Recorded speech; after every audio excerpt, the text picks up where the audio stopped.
আজকে অনেক দিন পর টাটা গাড়ি স্টার্ট করছি, কেননা মামারা এই গাড়িটা অ্যাকচুয়ালি আমার মামা চালায়। তো মামারা ধরো গা হাত পা ধুচ্ছে, কেননা ইফতারের টাইম হয়ে এসছে, সেজন্য মামারা গা হাত পা ধুচ্ছে, খালি করে আসলো। তো পেছন থেকে একটা গাড়ি বাড়াবে, সেজন্য গাড়িটা সাইড করার জন্য গাড়িটা আগে করছি, কেননা পেছনকার গাড়ির ড্রাইভারের খুব চাপ। ওকে বলছে 10টা মিনিট দাঁড়াও, আর দাঁড়াবে না, এক্ষুনি টানো লোকাল হলদিয়ার গাড়ি। তো যাই হোক, আমি টাটা গাড়ি ধরো এদিকে মাস পাঁচেক চালাইনি, এর আগে চালাছিলাম।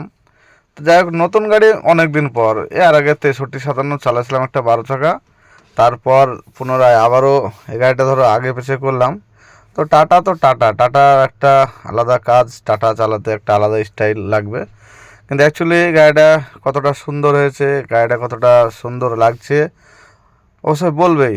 আর এই গাড়িটা অ্যাকচুয়ালি আরাধনা কোম্পানির। এটা মামা চালায়, পারমানেন্টলি মামাই চালায়, মামার হাতেরই বডি।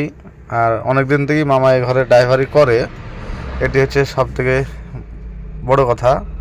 আরেকটা যেটা ইম্পর্টেন্ট বিষয় বোঝানোর, যেটা ধরো এখন ভিডিওর মাধ্যমে না বলাই উচিত, কারণ বললে হয়তো তোমরা খারাপ ভাববে।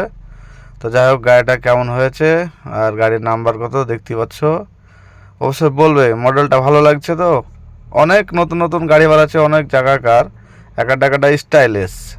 তো মামাদের একটা স্টাইলিশ আছে আলাদা, মামাদের একটা মানে কি বলবো, পুরাতন মানুষের একটা পুরাতন চাল ভাতে বাড়ে যে বলে না, সে হচ্ছে ব্যাপার।